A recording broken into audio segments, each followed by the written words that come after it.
এবার সাকিব খানের সাথে সাউথ ইন্ডিয়ার জনপ্রিয় অভিনেত্রী রাকুল প্রীতের সাথে দেখা হয়ে গেল।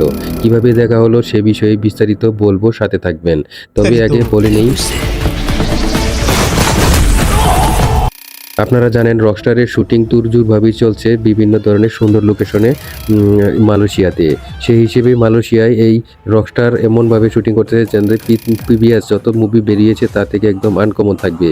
এবং গানের শুটিংগুলো হচ্ছে এত সুন্দর সুন্দর প্লেসে এবং এত সুন্দর সুন্দর জায়গায়, যা আগে কখনো কোনো সিনেমার কোনো গানে দেখা যায়নি।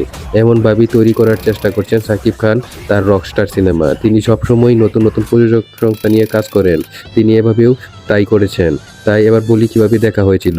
তিনি মালয়েশিয়াতে আছেন এবং তিনি যখন মার্কেট করতে গেছেন তখন মার্কেটে দেখা হয়েছে রাকুল প্রীতের সাথে। তখনই তাদের সাথে কথা এবং দেখা এবং ছবি তোলা হয়েছে। তবে তাকে নিয়ে এক মুভি বানানোরও চিন্তা করতেছে সাকিব খান এবং রাকুল প্রীত দুইজনের মতামতের ভিত্তিতে। তবে এটা অবশ্যই সামনে আসবে, আপনাদেরকে জানাবো। প্রিয় ভিউয়ার্স, অবশ্যই আপনাদের মতামত দিয়ে যাবেন এবং অবশ্যই শেয়ার করে দিবেন।